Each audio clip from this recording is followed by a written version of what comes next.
లోక్సభ ఎన్నికల్లో పోటీ చేసే యోచనలో గవర్నర్ తమిళిసై ఉన్నట్టుగా సమాచారం. తమిళనాడు నుంచి పోటీ చేయాలని గవర్నర్ భావిస్తున్నట్టుగా తెలుస్తోంది. ఈ విషయమై అధిష్టానానికి చెప్పేందుకు తమిళిసై ఢిల్లీ వెళ్లినట్టుగా ప్రచారం జరుగుతోంది. బీజేపీ అధిష్టానానికి చెప్పేందుకే తమిళిసై ఢిల్లీ వెళ్లారు. లోక్సభ ఎన్నికల్లో పోటీ చేసే యోచనలో గవర్నర్ తమిళిసై ఉన్నారు. ప్రస్తుతం ఆమె తెలంగాణ గవర్నర్ గా పనిచేస్తున్నారు. అయితే లోక్సభ ఎన్నికల్లో ఆమె పోటీ చేసే యోచనలో ఉన్నట్టుగా తెలుస్తోంది.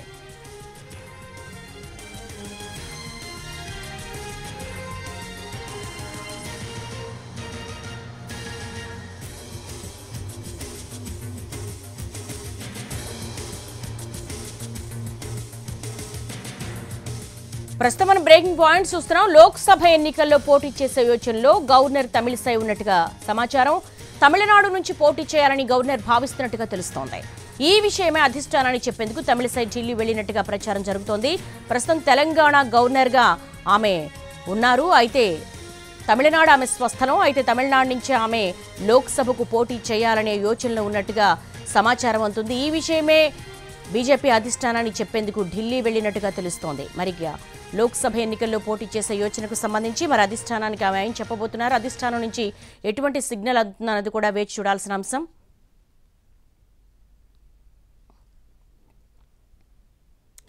లోక్సభ ఎన్నికల్లో పోటీ చేసే యోచనలో గవర్నర్ తమిళిసై ఉన్నట్టుగా సమాచారం. తమిళనాడు నుంచి పోటీ చేయాలని గవర్నర్ భావిస్తున్నట్టుగా తెలుస్తోంది.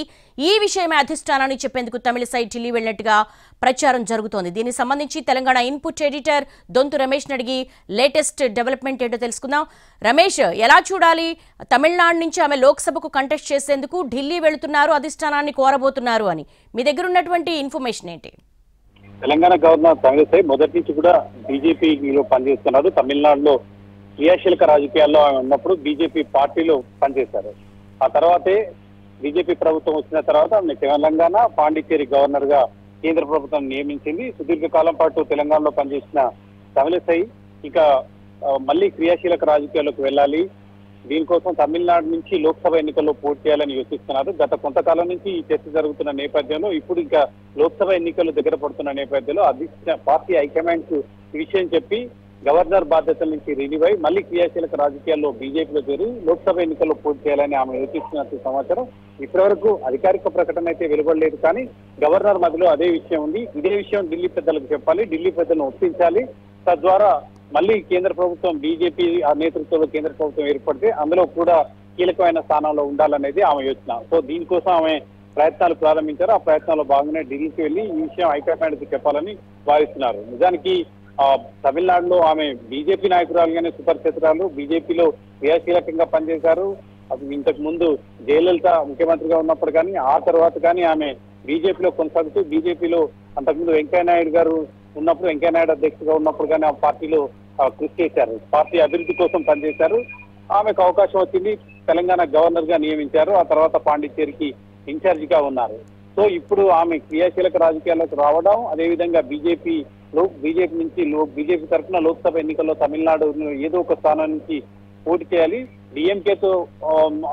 డిఎంకేతో తలపడాల్సి ఉంటుంది. అక్కడ ఏఐడిఎంకే బీజేపీ పొత్తు నేపథ్యంలో ఆ రెండు పార్టీల పొత్తు కలుపుకొని ఏదో ఒక స్థానం నుంచి పోటీ చేయాలని తమిళిసై భావిస్తున్నట్లు సమాచారం. సో ఇందుకోసం ముందుగా ఢిల్లీ పెద్దలను ఒప్పించడానికి ముందు అసలు నిజానికి లోక్సభ ఎన్నికల్లో ఆమె పోటీ చేయాలనుకుంటే ఏ స్థానం నుంచి పోటీ చేయాలి, ఏడీఎంకే నుంచి ఒకవేళ పొత్తు ఉంటే వాళ్ళు ఏ స్థానం వదులుకునే అవకాశం, ఇవన్నీ కూడా జరగాలి. కాబట్టి ఒకవైపు బీజేపీ జాతీయ అధ్యక్షుని ఒప్పించాలి, ఆ తర్వాత ఆమె అధికారికంగా ఇప్పుడు గవర్నర్ గా కొనసాగుతున్న నేపథ్యంలో అమిత్ షా కూడా ఈ విషయం చెప్పాల్సింది. ఇవన్నీ చెప్పడానికి ఆమె ఢిల్లీ వెళ్ళాలని నిర్ణయించుకొని ఢిల్లీకి వెళ్లారు. సో అధికారిక ప్రకటన అయితే వెలువడలేదు, కానీ 1-2 రోజుల్లో క్లారిటీ వచ్చే అవకాశం ఉంది. రమేష్, అధిష్టానం ఎంతవరకు గవర్నర్ ప్రపోజల్ ని యాక్సెప్ట్ చేసే అవకాశాలు ఉంటాయి? అసలు గవర్నర్ పదవీ కాలం కావచ్చు, క్రియాశీలక రాజకీయాల్లో కంటెస్ట్ చేయడానికి ఏమైనా ఆ ప్రొసీజర్స్ ఏమైనా అడ్డంకులు వచ్చే అవకాశం ఉందా? గవర్నర్ పదవీ కాలం కేంద్ర ప్రభుత్వం మళ్ళీ కొనసాగించే అవకాశం ఉన్నా, ఒకవేళ బాధ్యతల నుంచి తప్పించాలనుకున్నా లేదా ఆమె తప్పించుకోవాలనుకున్న పెద్దగా నియమ నిబంధనలు ఏముండవు. ఒకవేళ గవర్నర్ కు రాజీనామా చేసి ఆ తర్వాత ఆమె మళ్ళీ బీజేపీలో చేరి క్రియాశీలక రాజకీయాలకు వెళ్ళిపోవచ్చు. దానికి నిబంధనలు ఏది పెద్దగా అడ్డురావు, హైకమాండ్ కూడా పెద్దగా అడ్డు చెప్పే అవకాశం ఉండదు. నిజానికి తమిళిసై లోక్సభ ఎన్నికల్లో పోటీ చేయాలని భావించినా ఆమె హైకమాండ్ ఒప్పించిన తర్వాతనే ఒక నిర్ణయం తీసుకుంటుంది. ఆ నిర్ణయం మేరకు బాధ్యతల నుంచి తప్పించుకున్న తర్వాతనే ఆమె లోక్సభ నుంచి పూర్తి చేసే అవకాశం ఉంది. ఇదంతా ఇప్పటి వరకు ఉన్న చర్చ మాత్రమే కొనసాగుతుంది. అధికారికంగా అయితే ఎటువంటి ప్రకటన లేదు. ఇటు తమిళసై కానీ రాజ్భవన్ వర్గాలు కానీ ఏ విషయం అయితే స్పష్టం చేయలేదు. ప్రచారం అయితే జరుగుతుంది. మొదటి నుంచి కూడా ఆమె క్రియాశీలక రాజకీయాలు ఉన్న నేపథ్యంలో ఖచ్చితంగా ఈ లోక్సభ ఎన్నికల్లో ప్రూవ్ చేసుకోవడం ద్వారా మరొకసారి కేంద్ర ప్రభుత్వం బీజేపీలో ఏర్పడే అవకాశం ఉంది. ఆ కేంద్ర ప్రభుత్వంలో తాను కీలక భాగస్వామిగా ఉండాలనేది తమిళసై ఆలోచనగా భావిస్తున్నారు. ఆమెతో సన్నిహితంగా ఉన్న వాళ్ళు చెబుతున్న విషయం ఇది. ఇప్పటివరకే ఆమె అధికారిక ప్రకటన చేయలేదు. కానీ ఈ విషయమే హైకమాండ్ పెద్దలను ఒప్పించాలి. గతంలో తమిళసై బీజేపీతో ఉన్న అనుబంధం, బీజేపీ పెద్దలతో ఉన్న అనుబంధం, ఇవన్నీ కూడా ఒప్పించాలి. తాను మళ్ళీ క్రియాశీలక రాజకీయాలకు రావాలంటే ఖచ్చితంగా గవర్నర్ పదవి నుంచి తప్పుకొని ఆ కేంద్ర ప్రభుత్వ పెద్దలను ఒప్పించిన తర్వాతనే ఆమె వచ్చే అవకాశం ఉంది. దీనికి నియమ నిబంధనలు అయితే పెద్దగా ఏముండవు. ఒకవేళ గవర్నర్ పోస్ట్ నుంచి రాజీనామా చేసినా లేదా కేంద్ర ప్రభుత్వం రిలీజ్ చేసినా పెద్దగా నియమ నిబంధనలు ఏవి అడ్డంకి రావు రాజకీయాల్లోకి రావాలంటే.